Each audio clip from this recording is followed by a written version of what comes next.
মহানগরীর সম্মানিত সভাপতি জনাব এস.এম. লুৎফর রহমান। নাহমাদুহু ওয়া নুসাল্লি আলা রাসূলিল কারীম, আম্মা বাদ। ফাউযু বিল্লাহি মিনাশ শাইতানির রাজীম, বিসমিল্লাহির রহমানির রহিম।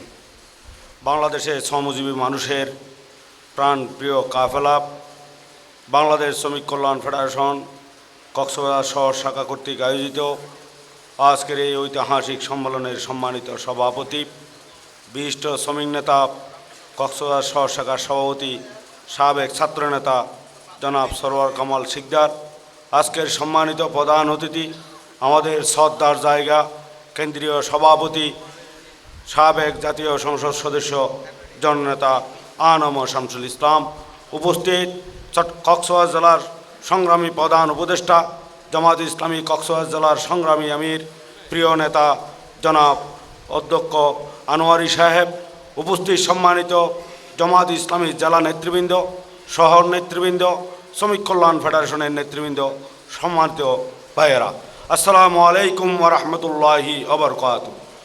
মহান রবের প্রতি শুকরিয়া জানিয়ে রাসূলুল্লাহ সাল্লাল্লাহু আলাইহি ওয়াসাল্লামের শানে দরুদ ও সালাম পেশ করে আমরা আমাদের শহীদানদের জন্য আল্লাহর দরবারে দোয়া করি। যারা শেখ হাসিনা স্বৈরাচারীর হাতে ফাঁসির রশিতে গিয়ে বৈষম্য বিরোধী আন্দোলন করতে গিয়ে শাহাদাত বরণ করেছেন, তাদের শাহাদাতকে আল্লাহ কবুল করে নিন। সংগ্রামী বন্ধুগণ, 5ই আগস্ট এক বিপ্লব সংগঠিত হয়েছে, যে বিপ্লব শ্রমিক ছাত্র জনতার বিপ্লব। এই বিপ্লবে শাহাদাত বরণ করেছেন ছাত্ররা, তরুণরা, তরুণীরা, শ্রমিক, কৃষক, রিক্সাওয়ালা, গার্মেন্টস শ্রমিক থেকে শুরু করে নারী পুরুষ নির্বিশেষে 1582 জন ভাই এবং বোন শাহাদাত বরণ করেছেন। এর বিনিময়ে আমরা আজকে একটি নির্ভয়ে সম্মেলন করার সুযোগ পেয়েছি। সংগ্রামী বন্ধুগণ, এই সুযোগ আমাদেরকে কে দিয়েছেন? এই সুযোগ আমাদেরকে দিয়েছেন আমাদের রব মহান আল্লাহ। এই আল্লাহ যে আমাদের এই সুযোগ দেওয়ার পর এইরকম বিজয় আসলে আমাদেরকে আল্লাহ তাআলা বলেছেন, তোমরা কি করো? ফাসাব্বিহ বিহামদি রব্বিকা ওয়াস্তাগফির। বলছেন না? আমরা এই বিজয়কে আল্লাহর তসবিহ পড়ার মধ্য দিয়ে, আল্লাহর একত্ববাদ ঘোষণা করার মধ্য দিয়ে, আল্লাহর দ্বীনের প্রচারের মধ্য দিয়ে এই বিজয়কে আমরা কাজে লাগাবো ইনশাআল্লাহ।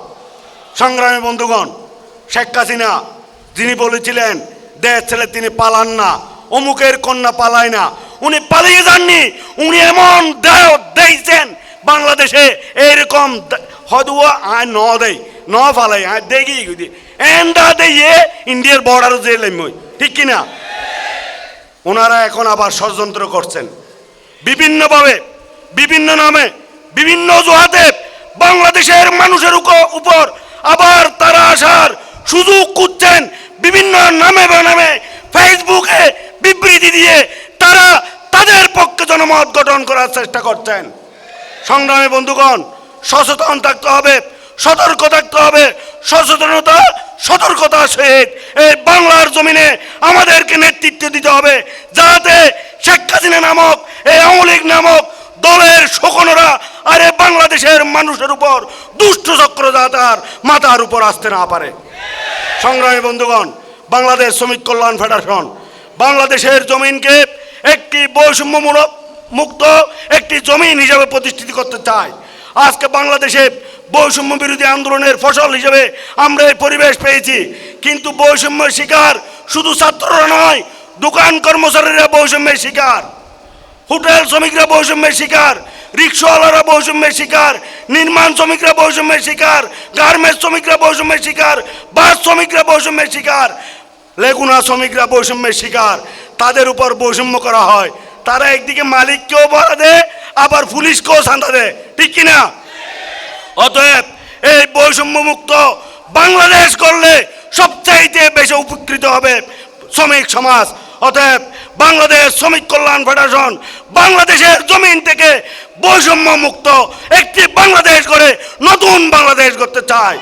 আর সেই নতুন বাংলাদেশ, সেই সামনের বাংলাদেশ হবে রাসূলুল্লাহ সাল্লাল্লাহু আলাইহি ওয়াসাল্লাম মদিনায় যে রাষ্ট্র প্রতিষ্ঠা করেছিলেন, সেই রকম একটি বৈষম্যমুক্ত বাংলাদেশ গড়ার মাধ্যমে দিয়ে আমরা বাংলাদেশ শ্রমিক কল্যাণ ফেডারেশন ক্ষান্ত হবে ইনশাআল্লাহ।